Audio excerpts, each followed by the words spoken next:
I just needed help on like how to guide me on how to put together my personal statement. So what I've done was that I've written down some questions and then I've answered them. The only issue that I have is like, how do I know which question would go first or second and like third? Okay, so tell me a little more about what those questions are, or rather, what topics you're covering. So usually on the topics are covered are, for example, because at school we have like a little sheet that tells us like to help us write our personal statements, and some of the questions was like, why did we choose to go to law school, or when was it that we knew that we wanted to go to law school, and then also it asks like, what do we have to offer, what qualities do we have to offer to those law schools that would make us stand out from everybody else. Also, there's other questions. Let me grab the little sheet that I have. Okay, well, let's just stick with your story personally. Okay. The qualities thing, to me, that is not something to write about in the statement itself. Like, not to say, I'm dedicated, I'm hardworking, I have a passion for law, I love arguing. Those are not things to say. Those are definitely on my don't list. Don't do that. Definitely don't do that. Tell me something about yourself. Tell me a story about why you want to go to law school, or something you've done. Where's the story in this? Well, for me, for like law school, what makes me want to go is that the fact that my family, my parents immigrated to the U.S. And so I guess you can say that from them immigrating to the U.S., it was really hard for them to like find a job. There was a lot of like injustice.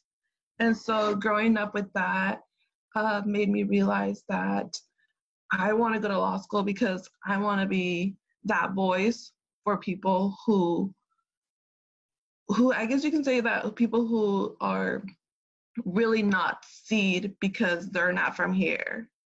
Okay, so tell me one specific injustice they faced and how it impacted you personally. Well, I would say that it would be like discrimination. And so that had impacted me because I've growing up constantly, I would see people making my parents less. And so I feel like every human should be treated equally despite where you come from, or the lack of English that you speak.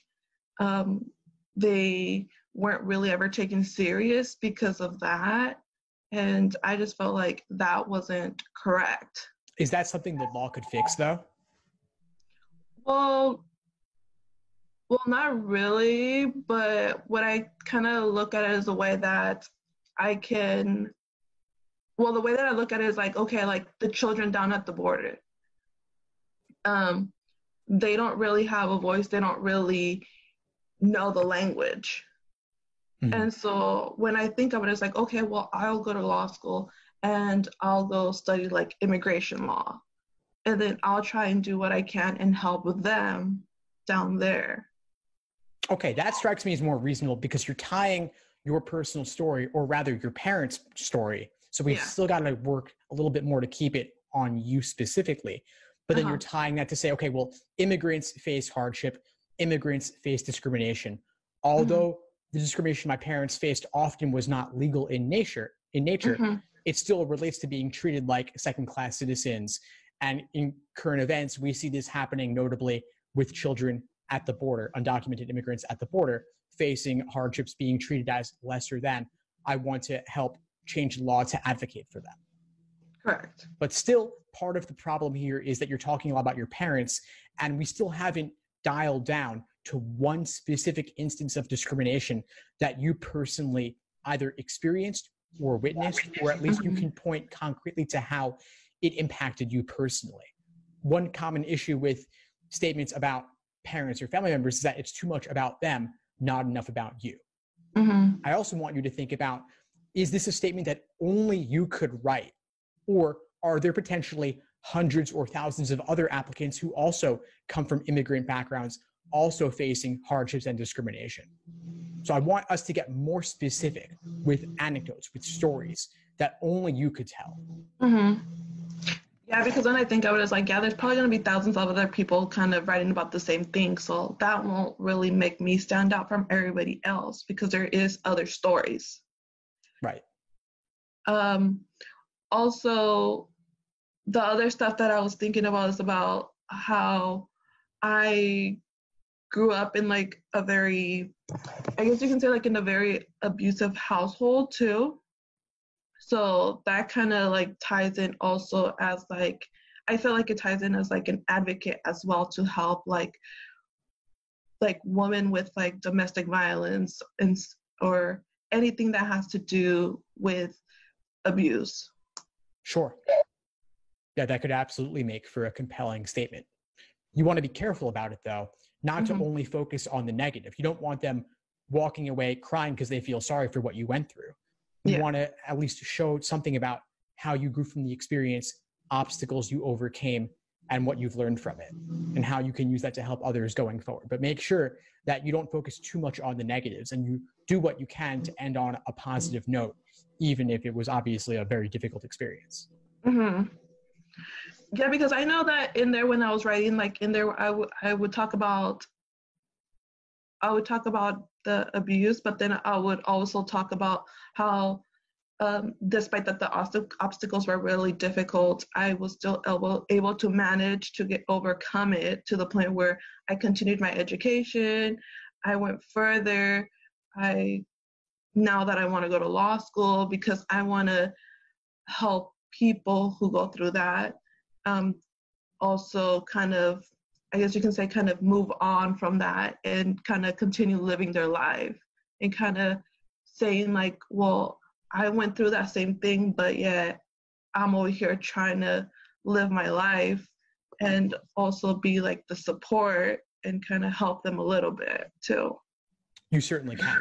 And I'm honestly more excited about this statement because it's more personal. It's much more in the first person. I'm hearing a lot more I and direct personal statements, whereas the other one was focused more on your parents and the children at the border, not as much about you. I think you can still write an essay on that topic as well. It's going to take a bit more work. I think these are both great topics. I would consider making one of them a personal statement and the other one a diversity statement. Okay. And it doesn't even really matter that much which one, because they're both diverse characteristics that you bring to the table from your background. So I would think about simply, which one do you have more to say about? Which one could be a longer one? The longer one could be the personal statement.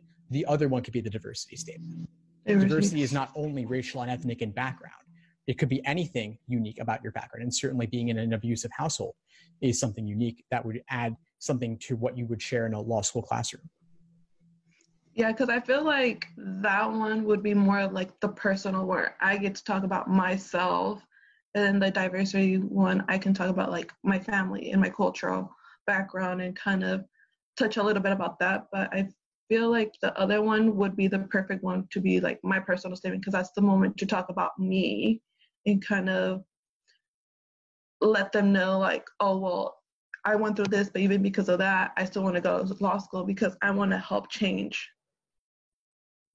Certainly. Yeah. And for either one of these statements or both, you can weave in something about why law school, whether you want to advocate for victims of domestic abuse or domestic violence, or you want to advocate for undocumented immigrants or just immigrants in general who are facing discrimination. You can certainly work that into one or both statements. But it's something to show and illustrate through the stories that you tell.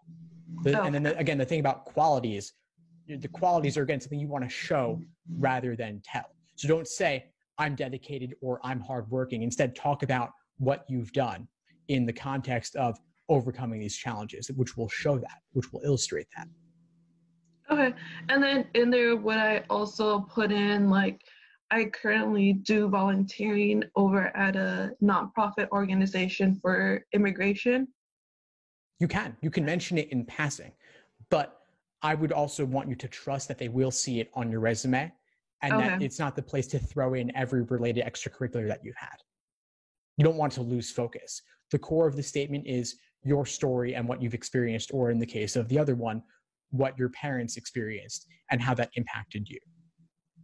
Okay, that kind of makes it a little bit more clear now for me to kind of work on my personal statement, because I had originally kind of like tied both of those in, but now I see like more clear about like talk about my experience first and then talk about the other one in the other statement. So that kind of helps me kind of get an idea how I would like prioritize my questions on my sheet.